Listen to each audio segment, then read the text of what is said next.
Hi అండి అందరికీ. Welcome to food is my passion. మెంతి కూర రెసిపీని ఇలా ఒకసారి ట్రై చేయండి. మళ్ళీ మళ్ళీ కావాలంటారు. అంత టేస్టీగా ఉంటుంది. ఈ రెసిపీని చాలా సింపుల్ అండ్ టేస్టీగా ఎలా చేసుకోవాలో ఈ వీడియోలో చూసేయండి. ముందుగా స్టవ్ మీద కడాయి పెట్టి 2 టీ స్పూన్ల ఆయిల్ వేసుకోవాలి. ఇలా ఆయిల్ అనేది వేసుకున్న తర్వాత, ఆయిల్ అనేది కొంచెం హీట్ అయిన తర్వాత 3 పెద్ద సైజ్ ఆనియన్స్, ఒక 8 పచ్చిమిర్చి వేసుకోవాలి.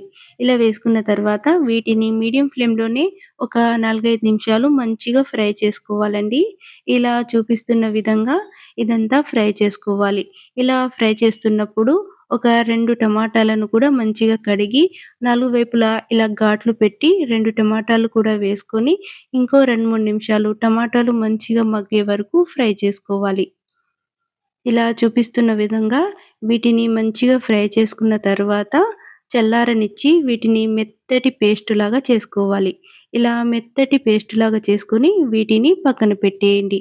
తర్వాత స్టవ్ మీద వేరొక కడాయి పెట్టి 3 టేబుల్ స్పూన్ల ఆయిల్ వేసుకోవాలి. ఇలా ఆయిల్ అనేది వేసుకున్న తర్వాత ఆయిల్ అనేది కొంచెం హీట్ అయిన తర్వాత ఒక టేబుల్ స్పూన్ జీలకర్ర, ఒక టేబుల్ స్పూన్ ఆవాలు వేసుకోవాలి. ఆవాలు, జీలకర్ర ఇలా వేసుకున్న తర్వాత ఒక 10 వెల్లుల్లి రెమ్మలని చిన్నగా కట్ చేసుకొని, వెల్లుల్లి రెమ్మలు కూడా ఇందులో వేసుకోవాలి.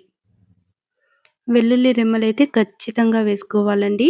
తర్వాత హాఫ్ టేబుల్ స్పూన్ అల్లం వెల్లుల్లి పేస్టు, హాఫ్ టేబుల్ స్పూన్ పసుపు వేసుకొని ఒకసారి ఇలా చూపిస్తున్న విధంగా కలుపుకోవాలి. ఇలా కలుపుకున్న తర్వాత పావు కిలో మెంతి కూరని మంచిగా కడిగి చిన్నగా కట్ చేసుకోవాలి. ఇలా కాడలతో సహా మంచిగా కట్ చేసుకున్న తర్వాత మెంతి కూర మొత్తం ఇందులో వేసుకోవాలి. ఇలా మెంతి కూర మొత్తం ఇందులో వేసుకున్న తర్వాత మెంతి కూర అనేది మంచిగా మగ్గే వరకు ఇంకో 4, 5 నిమిషాలు మీడియం ఫ్లేమ్‌లోనే మంచిగా ఫ్రై చేసుకోవాలి. ఇలా చూపిస్తున్న విధంగా మెంతి కూర అనేది మంచిగా మగ్గిపోవాలండి. మగ్గిపోయే వరకు ఒక 4, 5 నిమిషాలు మంచిగా కలుపుతూ ఫ్రై చేసుకోవాలి. మూత పెట్టనవసరం లేదు. ఇలా ఫ్రై చేసుకున్న తర్వాత ఇందాక గ్రైండ్ చేసుకున్న పేస్ట్ ఉంది కదా! ఆ పేస్ట్ కూడా ఇందులో వేసుకోవాలి. ఇలా పేస్ట్ వేసుకున్న తర్వాత ఒక టేబుల్ స్పూన్ ధనియా పొడి, హాఫ్ టేబుల్ స్పూన్ ఉప్పు వేసుకోవాలి. మన టేస్ట్‌కి తగ్గట్టు ఉప్పు వేసుకోండి. ఇలా ఉప్పు వేసుకున్న తర్వాత వీటిని ఇంకో 4, 5 నిమిషాలు మీడియం ఫ్లేమ్‌లోనే మంచిగా ఫ్రై చేసుకోవాలి. ఇలా చూపిస్తున్న విధంగా అంతా మంచిగా కలుపుతూ ఒక 4, 5 నిమిషాలు ఫ్రై చేసుకోవాలి. ఇలా అంతా ఫ్రై చేసుకున్న తర్వాత ఒక 5 నిమిషాలు ఫ్రై చేసుకొని స్టవ్ ఆఫ్ చేసేసి మంచిగా రైస్‌తోనైనా, రోటీతో తింటుంటే చాలా అంటే చాలా టేస్టీగా ఉంటుందండి. మళ్ళీ మళ్ళీ చేసుకొని తింటారు. అంత బావుంటుంది. ఒక్కసారికైతే వదిలేయరు. అంత టేస్టీగా ఉంటుంది. సో, కంపల్సరీ ట్రై చేయండి.